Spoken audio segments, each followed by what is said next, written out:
Question: is the pre-flood land most likely Pangea, Rodinia, or something else? Though personally, I believe Pangea is. All right, briefly, and then I'll, if any others want to comment. So you've got to be wary of some of these terms because they are terms which have been implemented, if you like, based on an idea of millions of years worldview. It was sort of promoted this idea that over millions of years the continents have split apart from one central landmass.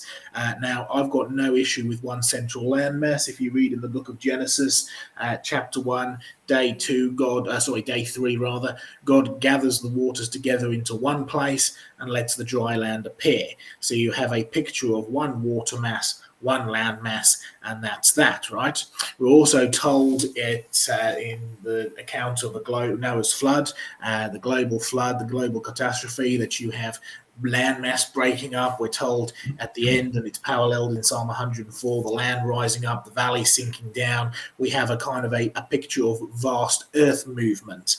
So yes, one landmass in the beginning, which broke up during Noah's flood, probably towards the latter part of Noah's flood, and ended up with the continents, the continental shelf that we have today. And the extent of that continental shelf is purely based on how much liquid water there is on Earth, because locked up in ice, you'd get more continental shelf versus what we kind of see today.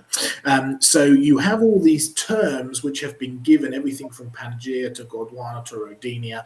They've all been given terms for supposedly the different points of breaking up, and so you have Pangea, which is your one land mass. Then the continents begin to split apart in what was supposed to be the Middle Jurassic, sort of 155 odd million years ago, and that's Gondwana, and then off and off and off you go.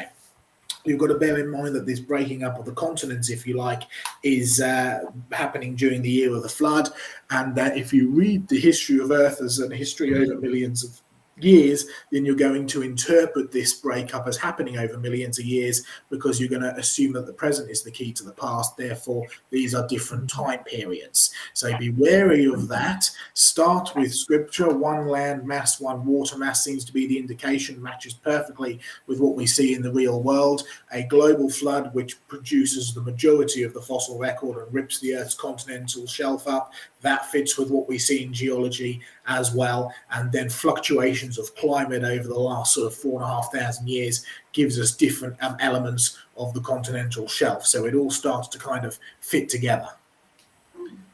I would add that there's, on average, worldwide, 1.5 miles of sedimentary rock on the surface, and those cut across the continents that we know of today.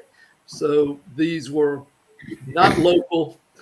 It was massive, and these continents that fit together, the layers that are 1 mile deep also fit together across those continents. Pretty clear connection that they were connected at one time.